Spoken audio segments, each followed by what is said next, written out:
And good morning, everyone. It is Chat Canna. Have you heard? Wow, the week is going fast. It is already the 28th, and I don't know what everybody's Halloween plans are, but of course, ours are incredibly changed this year due to what's going on. I guess we are invited to the neighbors for the standard Halloween evening cocktail, and I'm not sure that I'll be even going to that because as the news gets more and more serious, and I'm being very, very careful to stay away from any kind of gatherings and groups because, unfortunately, not certainly by choice, people don't know in the days before they come down with anything that they're carriers. And I guess apparently some people can be carrying, not even know that they're doing it, and then not get the disease. It's like they kind of brush it off, but there are days that they are carrying it. And I have to be super, super careful because I'm in a couple of the groups. So it might be a happy Halloween and make my own candies at home or just share a Twix bar. But wherever you might be on this Saturday, it's unfortunate because Halloween this year is on a Saturday and a full moon. So it's what a combination of days and events. An interesting story today, and we're happy for all of you that are watching us. It is about plastic and hemp. And now you're saying, John, how do those two go together? How do plastics and hemp go together? But that's what Have You Heard is about today, plastics and hemp. And so let's get into this and figure out just what this means. Okay, first of all, plastic, is a word that came about long before this kind of material came into our society. Plastic means flexible, moldable, changeable. Plastic, French word, by the way, plastique.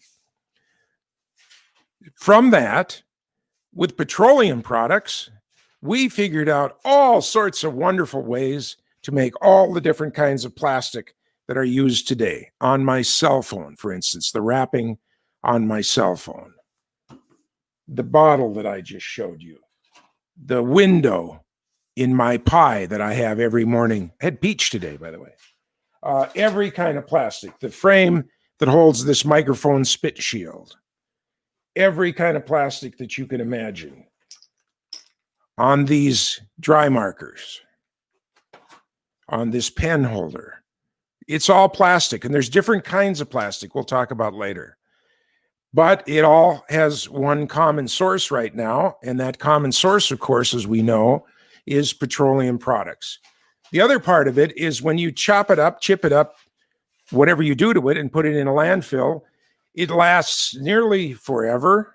If it doesn't last forever, the parts that remain are not necessarily good for us and the environment. Well, here comes hemp plastic.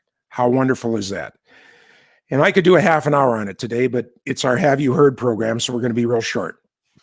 But because of that, and of course, we know the history of hemp now from seed to flower. Every part of the hemp plant can be used. It's so wonderful. But here comes hemp plastic. We take the high cellulose concentration out of the hemp stalks.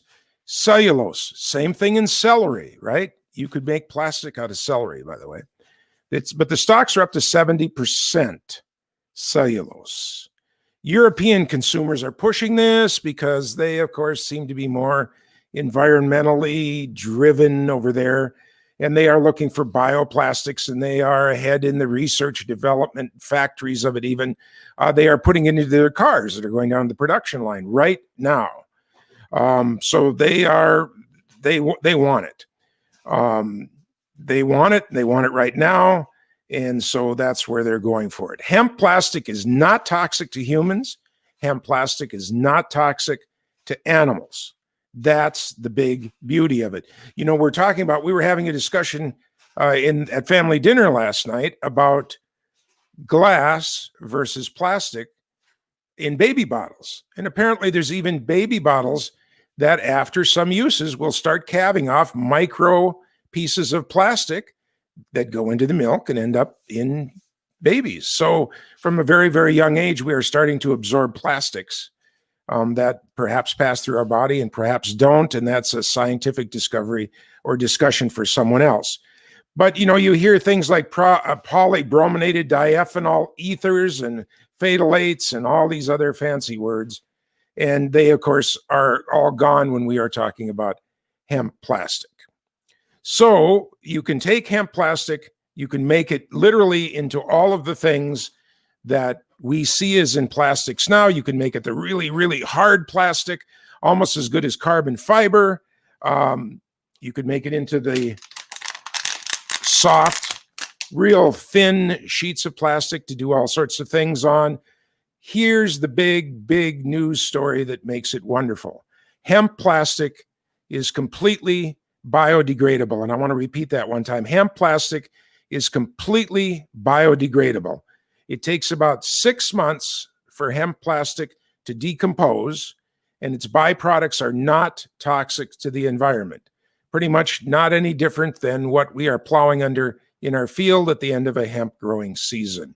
It breaks down under the right conditions in as little as 2 or 3 months.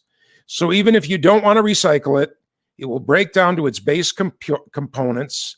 And ultimately, if there was a mountain of it over some years, the mountain would literally be gone. And probably some really great stuff to mix back into a soil and growth medium and start planting some more hemp. You can make it just as strong as you can make anything else. You can make it just unbelievably strong for steps, things like that. You can make toys, electronics, car parts, the big, big thing. That's where the drive is coming from Europe. It reduces water pollution, maintains soil quality, it absorbs carbon dioxide from the environment, and reduces the greenhouse effect. That is the story about hemp plastics. Let's get some money together, open a factory that can start making and molding plastics, or perhaps making and molding the plastic pellets that we can send on to the plastic factories to start molding in their molds already and putting it out on the market. I have a friend in Chicago, and that's their family business. They are making those squares that you see that you put like around swimming pools and wet areas. They have a big machine. The mold comes together. Whoosh, the plastic is pressed in. It's held for a few seconds. The molds go apart and the plastic piece falls out. And that is repeated constantly 24 hours a day in that machine. They also make the square baskets like you find in the Walmart type stores. The same thing happens. It's a giant mold. That's got more sides to it that come together. The mold comes together. The plastic squirts in. It holds for enough seconds that the plastic sets enough so that the mold can come apart and the piece rolls out. And there's just a person there that's kind of inspecting it and stacking it up. And this goes on 24 hours a day, 7 days a week, except for holidays. And that's the family business in Chicago.